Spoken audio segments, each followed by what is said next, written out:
have three main facets for our facility, and the first is biological supply, which is kind of where the research comes in. We send specimen out, everything from sea urchins, not too many fish, but pretty much lots and lots of invertebrates to universities across the country. We have a few international customers as well, and all of those animals are used in, let's say, biology labs or just research facilities to further our knowledge of different concepts. Our second aspect is our education portion. That's where our field trips come in, as well as our mobile aquarium, our Sea-Mobile.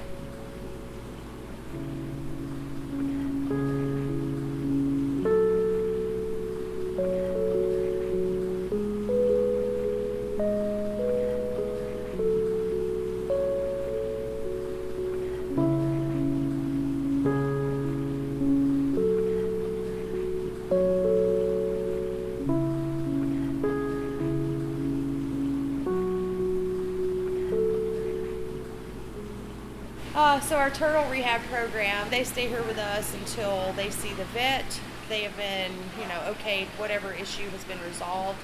And then once the vet and FWC says that everything's okay, then they are typically released unless there's some sort of permanent issue where they can't be, which our resident turtle happens to be, that happens to be the case with her. She's blind, so she can't be released. But we do have one turtle here right now who had to have one flipper amputated, and it actually can be released. So it just depends on the circumstances as to whether or not it would. Most of our rehab is just turtles. Most other animals, now we do, if we have an animal that gets sick, we'll move it to quarantine. Like, for instance, our big stingray has actually got a bacterial infection, so she is in quarantine right now, being medicated and treated. So those are really the only circumstances where we take in injured animals other than the turtles. The octopus live here in this tank.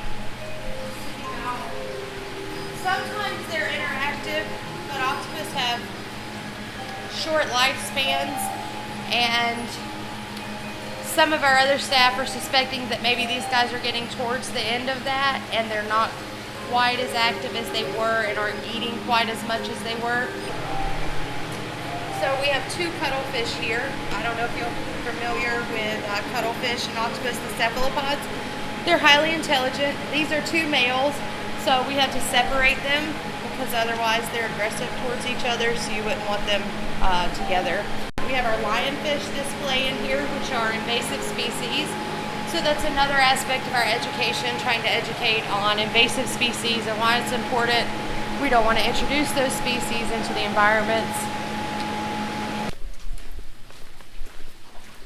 This is our fiddler crab tank.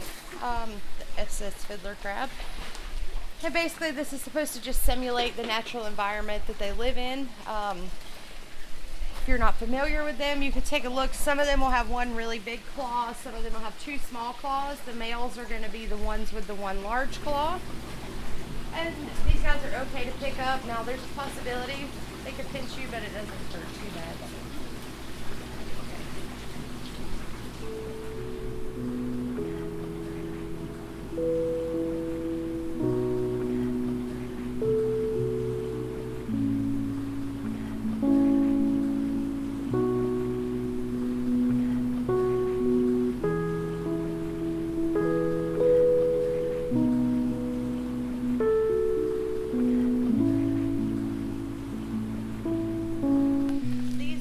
Our crab tanks, and if you're working here, watch for the dump tanks to simulate the waves. But you've got blue crabs, stone crabs, spider crabs. And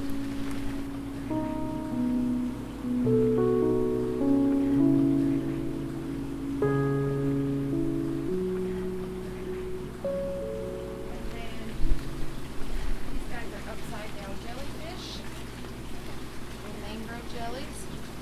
They don't sting.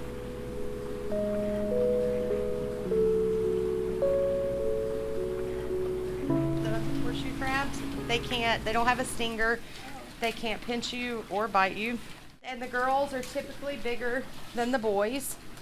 And the boys, for the males, also have this front claw that's shaped like a ball with a hook. Only the males have those. The females won't.